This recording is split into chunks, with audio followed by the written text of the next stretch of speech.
Sa mga supporters ni Sara, hindi ba kayo interesado na malaman kung totoo ba yung aligasyon ko na may mahigit 2 bilyon si Sara Duterte at Mans Carpio sa kanilang bank accounts? Kasi kung lumabas siya na wala, edi mapapahiya ako. Ganun lang ho kasimple yan eh. Trililing, sumuko ka na. Napapaligiran ka na namin. Hindi kasi 'di ba, magkano ba ang pinag-uusapan dito? Magkano ba yung pinaglalaban mo? Magkano ba binayad sa'yo? May balanse pa ba? I mean, ganyan ka kasigasig, ka-desidido talaga. Ganyan ka ka-eager talaga dyan sa ginagawa mo. Palibasa, itong sundalong kanina ito, patay gutom ito eh. Wala itong trabaho. Wala itong pera. Kaya pinagkakakitaan niya, okay, yung ginagawa niya ngayon. Now, doon sa tanong mo na hindi ba kami interesado sa alegasyon mo about sa 2 billion ni VP Sara. Talaga kinall out mo na ang mga supporters sa mga Duterte. Unang-una, wala kaming interes sa'yo. Sa'yo mismo. Wala kaming interes sa'yo.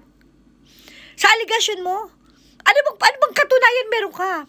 Yung dokumento mo, nagaling sa yung source, na ayaw mong pangalanan. Pero ang source o intel officer ng Office of the Vice President sa kanyang confidential funds, gusto niyo pangalanan niya.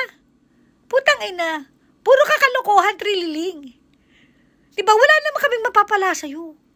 Ewan ko ba yung nagbabayad sa'yo, wala rin namang mapapala sa'yo. Puro ingay ginagawa mo.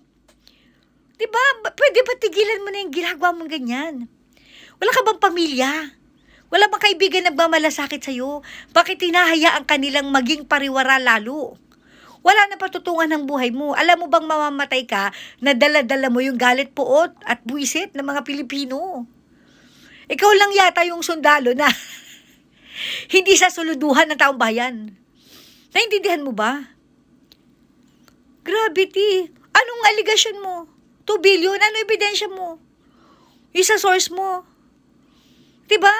Dininay naman na AMLAC. Tapos ituturo mo yung ombudsman. Dininay din na AMLAC. Wala silang binibigay na any document sa ombudsman. Tapos ang deal mo sa amin, kapag hindi naman totoo yung aligasyon mo, mapapahiya ka naman. Gago ka ba? Matagal ka nang pahiya. Matagal ka nang napapahiya. Matagal mo nang pinapahiya ang sarili mo. Pati pamilya mo dinadamay mo sa kahihiyan mo. Hindi ko alam saan nagagaling yung kapal ng mukha mo. Nakakapagsalta ka pa na ganyan, humaharap ka pa sa tao. Ikaw yung sundalo na traidor. Nasa ISIS ka, nakikipagpicturan ka pa doon. Diba? Tapos sabi mo, mapapahiya ka? Wala kaming pakialam kahit mapahiya ka dahil unang-unang matagal ka nang napahiya. Nung binasid ka lang ni PRRD na nag-apply ka sa kanya bilang presidente, napahiya ka na noon. Huwag mo sa amin pag malaki ang mapapahiya ka. Matagal ka ng pahiya, gago. Ganyan ang ginawa niyo eh. Okay? Doon kay Chief Justice Corona. Si Virus, naalala nyo? Ganyan ang ginawa nila. Nag-submit sila ng mga dokumento na nakuha lang sa internet. Palibasa, kasabot ang buong administrasyon ni Pinoy dahil si Pinoy mismo ang gusto magpa-impeach kay Chief Justice Corona, natanggal si Corona. Only to find out, in the end, na wala pala talagang sapat na ebidensya. Lahat ng ito ay guni-guni. Parang itong si Trililing. Iniisip niya ba maulit pa yan?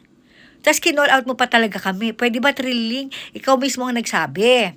Ang mga followers mo, yung mga malalabnaw ang utak. So, tigilan mo kami. Tigilan mo kami. Sumuko ka na. Sabi siya, magpahinga ka, kumain ka.